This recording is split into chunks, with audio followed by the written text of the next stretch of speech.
going back to Cherki, that's the one I'm driving here today, and I'm thinking I'm looking forward to watching him play football because he could do something which will get you going. So yeah. Do you have to treat players like Cherki differently, Joel? Do you have to give him that I think freedom? you have to treat all players differently. You know, when you put a football team together, everyone's different. Everyone's got things that they find important, and I think that's the beauty of managers. They understand what does you need. I needed to know when I went onto the pitch, I could try things, and my teammates would be okay with it, and my manager would be okay with it. You know, and then throughout my career it was different. So I think you have to manage players differently. Yes. Yeah. I think you have to understand. Pep will try and change him though. In certain areas, definitely, and I think he will probably need that as well. I don't think that creativity warrants it everywhere on the pitch. I don't think the manager's going to want to see him express himself close to his own goal. So he's going to have to be managed in certain areas of the pitch, but then when you get to the final third, I think he'll be given a license to express himself. Do you know what I like about him, Jolien? I've heard a couple of his interviews, and he's having himself in a nice way. Yeah. He backs himself. For a young player, I like that. You know, got nothing wrong with that. You should be full of, as a youngster, you should be full of beans. You should be, you know, the world, you can go and attack everything. You talk about becoming a Ballon d'Or winner and things like that. Nothing, you know, as long as he's doing his due diligence and he's listening to Pep, we could see him one day at that stage. He is that good. Is he up there with the signings of the season so far? I think for the price tag and the impact he's had, definitely. I think he said if he was spoke about and looked to be sold, which he's obviously not going to be, his value is double. So in terms of what he's brought to the Premier League, the excitement that non-Man City fans have enjoying watching him, like Joe doesn't necessarily want Man City to do well, but as he said, he's come here to see what he does and see what he produces, so he's definitely one for the future, because he's still, 22? And Pep's hardly changing that team at the moment. How much is that consistency helping, do you think? Because you can see the relationships that he's developing with his teammates and the chemistry with the likes of Foden. Yeah, I think what Pep's doing now is he's not stumbled. Pep don't stumble on anything. It's purposeful. He's found a team, and he thinks we can go through this period and we don't need to change much because they're building them sort of unconscious relationships. You know, when you're like a fullback with your midfield and you're passing lines, and all of a sudden that football becomes easy. Then you know you get into this rhythm. You know, so you don't want to disrupt that purposely. Maybe after coming out the Christmas period, the FA Cup will start, you might see him change. But while things are going so well, let the boys play. Do you need that more this season with the way City are playing? Potentially. I think he needed it more just for the fact of last season probably wasn't as successful as he would have anticipated, so he's brought in players of that ilk and allowing them to express himself. We see Phil Foden a couple of years ago when he had a tremendous season. He was the focal point, and it was because he was allowed to be his individual self, and we're seeing that now with more players. Pep, Merry Christmas. I know you went back home to Barcelona. Did you enjoy your time off for the holidays? This long journey is off, 3 days. Looks like a miracle here. You know, you wanted your players to have some time off as well, and you made a point about them not eating too much. Did everyone pass the weight test? Only the manager is overweight. The rest are perfect.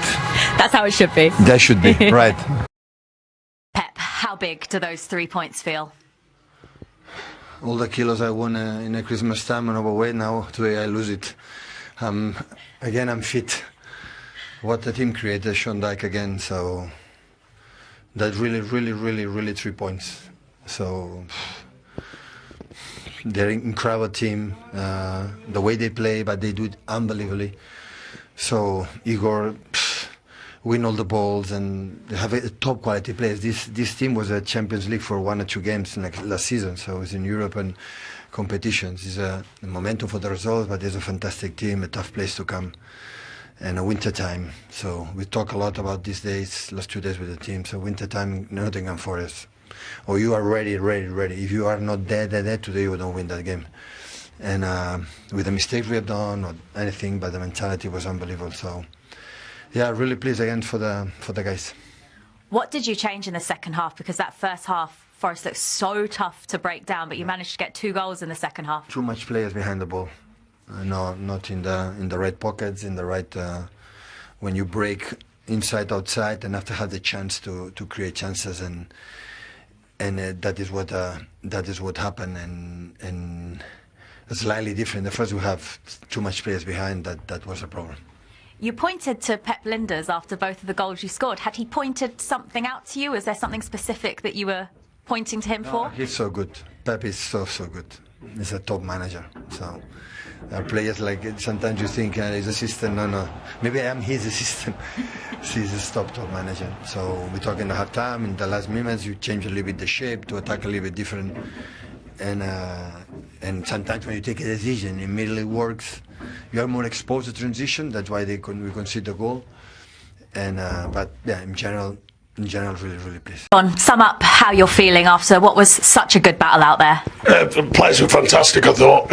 Unfortunately, the officials had a huge part of the game today, and that's very unfortunate. We don't want that, but scratching my head now, I can't believe it. Just look back at some of the incidents, just can't believe what I'm watching. Have you spoken to the officials? No, it's pointless. It's pointless. We've done it many times as managers. We only get in trouble for no reason. Because everyone can see it. There's plenty of people here. There's TV cameras here. But everyone can see the performance today. But that's miles off. It's unacceptable in my opinion because it affects the game massively. Their centre-half boots the ball away, does nothing, and then jumps on the floor as if he's injured. Nothing wrong with him. The goal, Morgan Gibbs White, sort of clear as day. He's pushed to the floor, and then the same player tries to get up to block it, and it goes through his body because he can't get in position to block it. Absolutely, for me, that's an unacceptable performance. And have I done it myself as a manager? I try and hold my hands up. So I think at points in life, sometimes the officials have got to come out. The powers that be have to come out and say miles off. Yes, congratulations, Ryan. We can see from the celebrations what this win means to you, but how hard did you have to work for it? Today it's a big win. When we come here, you know the game is the war, and today I'm proud of the team because this game is very complicated to win. I'm very proud. What a hit for the winner scored by you as well. Talk us through that goal. Sorry? What a hit for the winner. Talk us through your goal. Yeah, it's good. It's for the team because the game is not simple. I'm very proud for my team because the championship is so long. Now come with the team and enjoy. You did Haaland's celebration as well. Yeah, all the week we speak with Aaron.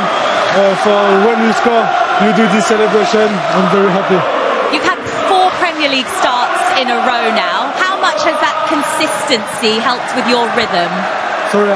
How much has playing so many games in a row, starting 4 Premier League matches in a row, helped with your rhythm on the pitch? You know, when the game comes, we need just one thing: win the game and take the point because the championship is so hard, and today is big win. Well, you are top of the Premier League table now. How does that feel to be top and get Arsenal to come and chase you down? Yeah. You know, the championship is so long now. The next game is very important for us, and we are ready. Well done today. You are today's player of the match. Congratulations. Thank you so much. Thank you. Bye. And how are you finding it playing under Pep Guardiola? We all know how intense he is and how much of a perfectionist. Yes, he is, and no, he makes us all better players. For me as well. Now I'm here 4 or 5 months now, I think, and no, you look different at the game, and it makes me very happy to play this way, and I want to learn more and more and more. Yeah, other than today, what are the surprises you found from the Premier League? Every game is hard. You can't play games on 70 or 80%. You have to be ready for each team, and I like it. The intensity is great, and it makes you think much faster than normally. How much are you enjoying all the festive fixtures as well? Because it's a really busy period coming up, but now you're top of the table. No, it's good. And what I said, we are on a hunt, and we want to keep the pressure on Arsenal and make it them as difficult as possible, and we're on a good way. Thank you so much for coming out to join us. Congratulations. Thank you. Thank you. Well done. Thank you. Thank you. He said